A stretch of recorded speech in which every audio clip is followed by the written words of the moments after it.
ce que je découvre, c'est que la méditation, c'est être, c'est la présence. Pendant 20 ans, j'ai essayé d'être présente. Donc j'ai fait des pratiques où j'ai développé une attention pour être présente.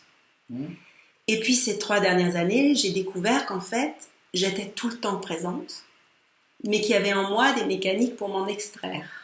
Et pour te faire croire que tu n'étais pas présente. Pour me faire croire, tout à fait. Pour me faire croire, de me donner cette impression. C'est vraiment une impression, il y a une sensation de présence quand même. Pour me donner l'impression et la sensation que j'étais pas présente.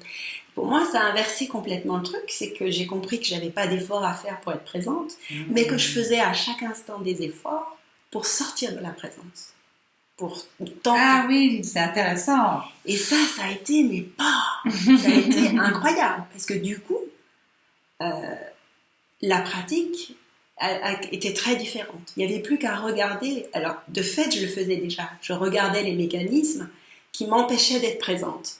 Mais désormais, je regardais les mécanismes qui m'extrayaient de la présence, me donnaient l'illusion. Et c'est intéressant parce que ça crée vraiment un très très gros changement en fait. Ah oui, voilà, c'est voir le problème presque de l'autre côté. De l'autre côté, tout à fait. Il y a plusieurs façons d'aborder la méditation. On peut effectivement essayer l'espace, quelques instants, quelques secondes, de cesser toutes ces mécaniques et d'essayer de goûter cet état naturel. Ça, c'est une méditation qui est possible. Ensuite, on peut aussi simplement se poser et puis voir tout ce qu'on fait pour essayer de quitter cet état, de quitter cette présence. Tout ce qui se joue en nous, en fait. À chaque instant, il y a tout un tas de choses. Et peu à peu, on va apprendre à plus manipuler l'instant. On va apprendre à cesser cette manipulation qu'on fait à chaque instant sur toute chose. On est constamment en train d'essayer de modifier le réel. Ça, c'est notre grand jeu. Faire un film. Voilà, modifier le réel, c'est notre grand truc. Je rejette, je prends, je m'approprie, c'est mon truc, c'est ma vie, c'est mon problème. J'en veux pas, c'est pas assez bon. Pourquoi c'est pas comme ça? Pourquoi ce serait pas comme ça plus tôt? Quand je serai dans 3 mois, ce sera mieux. Enfin, tous ces petits trucs, et même le fait de nommer les choses. Je pratique beaucoup avec les mots. Je trouve qu'il y a une pratique des mots qui est assez extraordinaire, que j'ai beaucoup pratiqué. Le simple fait déjà dire c'est de la colère. Ben, ça, c'est déjà une façon subtilement de faire quelque chose avec le réel. Si tu retires le mot colère, qu'est-ce qui reste, quoi? Tu vois? Déjà. Comme liberté. Oui, tu regardes un arbre. En fait, tu as l'impression que tu regardes l'arbre, mais tu es déjà en train de l'appeler arbre. Donc, entre toi et l'arbre, il y a déjà le nom, il y a déjà le mot qui sert de fil, tu vois? Donc, il n'y a plus ce vécu direct. Voilà. Moi, ce qui m'intéresse, c'est ça.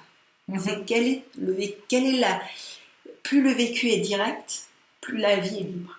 Plus le sentiment de vie est libre, en fait. Tu vois?